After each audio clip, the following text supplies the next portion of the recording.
প্রিয় ভাইরা, সারা বাংলাদেশে বন্যা এবং অতিবৃষ্টি। আমাদের অঞ্চলে অথচ বন্যা নয়, কিন্তু অতিবৃষ্টির কারণে অনেক জায়গা তলিয়ে গেছে। আমার ভেড়াগুলো রাখার এখন বড় সমস্যা। দেখেন, আমার বাড়ির সামনেও পানি জমে গেছে। ভেড়াকে তাও খাওয়ার জন্য মাঠে নিয়ে যেতে হবে, এই জন্য ভেড়াগুলোকে ছাড়ছি। ছাড়ার পর এই যে দেখেন, একজনে ছাগলের জন্য পাতা এনে রাখছে, ওই পাতায় তারা খাওয়া শুরু করতেছে। তো আরেকজনে ছাগলের জন্য পাতা এনে রাখছে। ছাগল তো আর বৃষ্টির মধ্যে খাবে না, এই জন্য তারা পাতা এনে খাওয়াইতেছে। এই যে এখন আমি ভেড়াগুলোকে মাঠে চরানোর জন্য নিয়ে যাচ্ছি। দেখেন, মাঠে তারা যাইতেছে।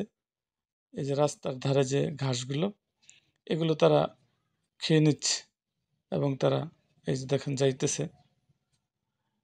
এই এই যে যাইতেছে তারা। এই যে পানি, এখন তারা কেমনে যাবে? দেখেন দেখেন ভেড়ার কত বুদ্ধি। তারা এই যে ভাটজারে একটু খালি জায়গায় পাইছে, এই দিয়ে তারা চলে যাইতেছে। দেখেন, সব বেড়াগুলো গেছে গা। এই যে একটা বেড়া যাইতে পারছে না। এই যে দেখেন আমার গারলটা, পাঠা বেড়াটা যাইতে পারতেছে না। এই যে সে আঁকটি পড়ছে। এই দেখেন, সে আঁকটি পড়ছে। এই যে কেমন আঁকটি পড়ছে দেখেন। এই দেখেন, সে আঁকটি পড়ছে। তার সাথীরা গেছে গা। এই দেখেন, সাথীদের জন্য কত দূরে সে চলে গেল। আর হ্যাঁ ভাই, ভেড়া পালন সম্বন্ধে আপনাদের যদি কোনো জানার ইচ্ছা থাকে, তাহলে আমার কমেন্ট বক্সে অবশ্যই জানাবেন। যে কোনো তথ্য এবং পরামর্শের জন্য আপনারা আমাকে জানাইতে পারেন।